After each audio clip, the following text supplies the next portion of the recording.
नमस्कार। फूल गार्डनिंग में आज सभी का स्वागत है। हरियाली से जुड़े मेरे सभी बहन भाइयों को मेरा प्यार भरा नमस्कार। आशा करती हूँ कि आप भी कुशल मंगल से हो और फूल गार्डनिंग से जुड़े हो। फूल गार्डनिंग एक ऐसा मात्र साधन है सभी बहन भाइयों के लिए जो हर एक A to Z आपको हर छोटी छोटी जानकारी देते हैं।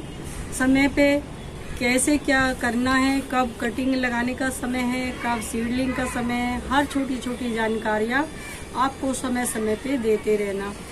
हर बात को एक एक तरीके से छोटी छोटी चीज़ों को बताना। ये नहीं कि एक छोटा सा मोटा सा आइडिया दिया कि ऐसे करना है, ऐसे करना है, या ये वाला केमिकल डाल दो, ये कर दो। तो मैं आज आपको तुलसी के पौधे के बारे में बताने वाली हूँ, तुलसी के पौधे की जानकारी देने वाली हूँ। मेरे पास काफ़ी इस बारे में क्वेरीज आ रही थी, कमेंट आ रहे थे कि भाई हमें तुलसी के पौधे के बारे में बताओ। हमारी तुलसियाँ चलती नहीं है, बरसात में भी हमारी तुलसियाँ ख़राब हो जाती हैं और हम किस प्रकार लगाएं। सीडलिंग से लगाते हैं तो हमारी वो होते ही नहीं है, बहुत समय लग जाता है सीडलिंग आने में। तो मैंने अपने बहन भाई को शायद एक वीडियो में जानकारी भी दी थी, आप आई बटन पे जाके क्लिक करके देख सकते हैं कि ये कटिंग के द्वारा भी लगाया जा सकता है ये पौधा। तो आज मैं इसके बारे में, इसके महत्व के बारे में ये बताने वाली हूँ कि ये हमारा पूजनीय पौधा है। तो इसमें मैंने आपको शायद पहले भी बताया है कि इसके अंदर ना तो मैं कोई गोबर खाद देती हूँ, ना ही मैं इसके अंदर कोई और चीज़ें डालती हूँ। सिर्फ ओनली बनाना फील के अलावा और कुछ नहीं डालती। और नेचुरल मिट्टी में मेरे पौधे बहुत अच्छा से ग्रो करते हैं। तो मैं बताऊं, ये हमारा एक ऐसा आयुर्वेदिक हर्ब पौधा है। ये हमारा देखिए कितना ग्रीनरी से भरा हुआ है। ये आयुर्वेदिक हर्ब पौधा है। आप जैसे चाहें उसको अपने पौधे को आकृति दे सकते हैं, उसी प्रकार इसकी प्रूनिंग कर सकते हैं। और जितना भी, जैसे आप देखिए ये मेरे ये सीड आए हुए हैं इसके अंदर। तो अगर आपके पौधों में ये सीड आएंगे तो आपका पौधा कभी ग्रोथ नहीं पकड़ेगा और ना ही उसके अंदर हरियाली रहेगी, क्योंकि वो उसके सीड प्रोटेक्शन में लग जाता है, क्योंकि सारी एनर्जी वो अपने सीड में देने लगता है। तो सीड में देने के बाद में ये जो है अपनी पत्तियों का पालन पोषण नहीं कर पाता है। और एक बहन ने मेरे से पूछा था कि हमारे पौधे में बहुत पीली पत्ती आती है। ये तो एक नेचुरल चीजें हैं। जो पुरानी लीज है वो तो झड़ने लगती हैं और नई लीज आती रहती है। तो ये तो अपना एक कुदरत का, प्रकृति की देन है कि जो पुरानी लीज हो जाती है उनका गिरना और नई पत्तियों का आना। तो इसमें आपको सबसे पहले एक कार्य करना है।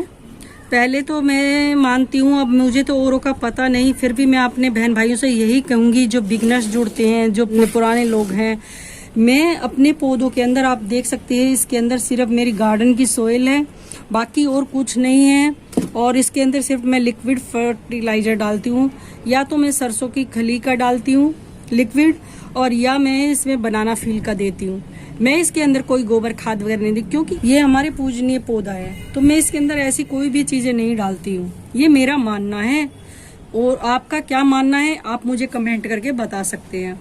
तो जो ये मैं आपको सीड के बारे में बता रही थी, आप इसको पिंचिंग करते रहेंगे तो आपके ये पौधे देखिए इस प्रकार से ऐसे पकड़ो, और यहाँ से ये पकड़ा और इसको इस प्रकार से हटा दिया, ये इस प्रकार से पकड़ा और इस प्रकार से हटा दिया।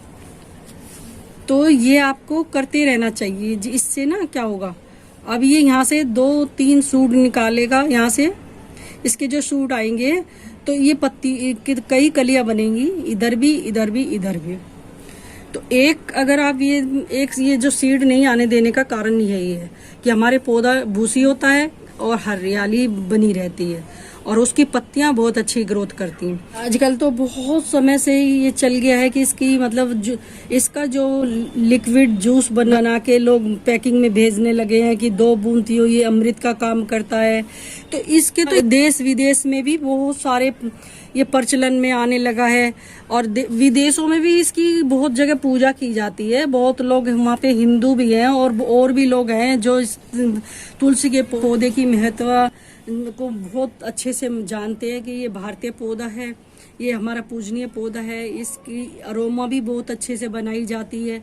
इसकी बहुत सारे इसके गुण हैं। ये हमारे सुबह चाय से लेके और हर काढ़े वगैरह में, हमारे जुकाम में, हमारी खांसी में ये हमारे बहुत काम आने वाली चीज़ें हैं। हमारी मेडिसिन प्रॉपर्टीज भी इसके अंदर बहुत सारी हैं। तो ये जैसे अब इसकी पत्तियां हैं, तो इसकी पत्तियों का क्या करते हैं, जैसे स्किन पे दाग धब्बे वगैरह होते हैं तो उसको पीस के उसका लेप भी लगाया जाता है। तो ये हमारे बहुत सारी चीज़ों में काम आने वाली चीज़ें हैं। ये हमारी कुदरत का हमें बहुत बड़ा तोहफा मिला हुआ है। एक तो ये कई प्रकार की 8-10 प्रकार की तुलसा होती है। मेरे पास तो अभी ये 2 ही है। मेरी वो जो श्यामा तुलसी थी, मेरी वो थोड़ी धूप से खराब हो गई थी, तो मैंने वो अभी ली नहीं, वो सीड भी नहीं हुए उसके, तो ये बन भी नहीं पाए। तो ये जो पिंचिंग का काम मैंने आपको बताया है, इसको नहीं आने देना चाहिए। तो ये तुलसी हमारी बिल्कुल बड़ी हरियाली से रहेगी। और जैसे आपको ये नहीं कि एक पौधा इधर लटक गई, एक स्टेम इधर लटक गई, एक स्टेम इधर लटक गई, इसको आप बहुत बढ़िया तरीके से, क्योंकि हमारे पूजा का पौधा है, तो इसको बहुत अच्छे से ये देखिए आप बना सकते हैं। इसको जैसे चाहे वैसी आकृति दे सकते हैं। अगर इधर उधर स्टेम जा रही तो उसको कट करके आप उसको कटिंग से ग्रो कर सकते हैं। जैसे आपको ये स्टेम नहीं चाहिए तो इसको आप कटिंग के द्वारा लगा सकते हैं, इसको कटिंग के द्वारा लगा सकते हैं।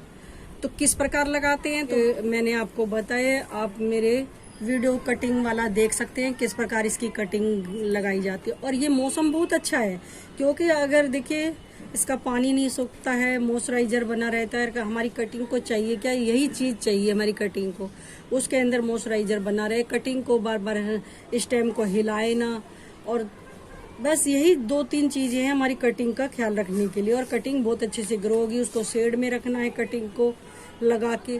तो ये हमारे पौधे ये बहुत कटिंग से बहुत अच्छे ग्रो करते हैं। सीड से बहुत समय लग जाता है इनको आने में। तो मेरा तो मानना है कि आप कटिंग के द्वारा लगाएं, कटिंग के द्वारा अपने पौधों को ग्रोथ बढ़ाएं, और इन पौधों की दिन दुगनी रात चौगनी ग्रोथ करें। मल्टीप्लाई ये पौधे होते रहते कटिंग के द्वारा भी।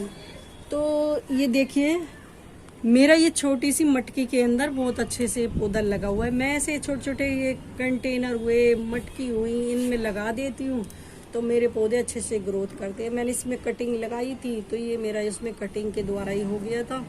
तो अब ये कितने अच्छे से चल रहा है। तो इसी प्रकार आपके भी पौधे ऐसे ही चलेंगे। पर एक बात तो है, मैं फिर से यही बात दोहरा रही हूँ कि मैं अपने पौधों में कोई फर्टिलाइज, कोई खाद वगैरह नहीं देती हूँ। सिर्फ बनाना फील और मस्टर्ड केक का लिक्विड फर्टिलाइजर, इसके अलावा और कुछ नहीं। क्योंकि मेरा मानना है ये मेरा पूजनीय पौधा है, इसकी हम दिया बाती करते हैं, इसको हम पूजा में भी इस्तेमाल करते हैं। जब तक नारायण जी का भोग नहीं लगता, जब तक इनकी पत्तियों पे हम इनका भोग नहीं लगाते, हनुमान जी को भी तृप्ति नहीं मिलती है और कान्हा को भी तृप्ति नहीं मिलती है जब तक इसकी पत्तियों का सेवन ना कर ले। तो ये मैं इस चीज़ को नहीं मानती हूँ कि मैं इनको गोबर या कोई और किसी खाद का प्रयोग करूँ अपने गमलों में। बस इसकी ये पत्तियां वगैरह ये डली रहती है या तो जो भी है, मतलब इसी के अंदर ही डाल देती हूँ, इसी की खाद बन जाती है और कुछ भी नहीं। अब आप देख सकते हैं मेरे पौधे में कोई कमी नहीं है, कुछ नहीं। और मैं अपने पौधे को बराबर लेवल में लेके चलती हूँ। तो मैंने ये जो तुलसा के बारे में हर छोटी से छोटी जानकारी दी आपको। ये सीड के द्वारा भी उगाए जा सकते हैं, कटिंग के द्वारा भी, पर सीड के द्वारा पेशेंस रखना पड़ेगा, समय लगेगा। हम कटिंग के द्वारा ये आपको महीने भर के अंदर आपको इसका रिजल्ट मिल जाएगा, क्योंकि 10-15 दिन में उसकी रूटें बनने लगती हैं और उसके बाद आपको पता चल ही जाएगा कि कटिंग आपकी सक्सेस है या नहीं है। तो इसी प्रकार से आप अपने कटिंग के द्वारा या सीड के द्वारा आप जैसा चाहें वैसा ग्रोथ कर सकते हैं अपने पौधों की। और ये तुलसा का पौधा है जो मैंने आपको पिंचिंग का बताया, आप इसी प्रकार करते रहेंगे। अब देखिए मैंने यहाँ से इसको पिंच किया था तो ये देखिए ये निकल आई, ये निकल आई। तो इसी प्रकार आपका पेड़ बुशी होता रहेगा। और ऐसे ही आपको अगर उसके अंदर सीड आएंगे तो आपका पौधा कभी भी सर्वाइव नहीं करेगा। क्योंकि वो सीड को प्रोटेक्शन करने लग जाएगा। तो ये देखिए मैंने तुलसा के पौधे के बारे में हर छोटी से छोटी जानकारी आपको दी। कैसी लगी आपको मेरी जानकारी मुझे कमेंट करके बताएं, लाइक करें, मेरे चैनल को सब्सक्राइब करें, जो मेरी आने वाली वीडियो की नोटिफिकेशन आपको तुरंत मिले। नमस्कार, धन्यवाद। फिर मिलते हैं नई जानकारी के साथ, तब तक के लिए बाय बाय, टेक केयर।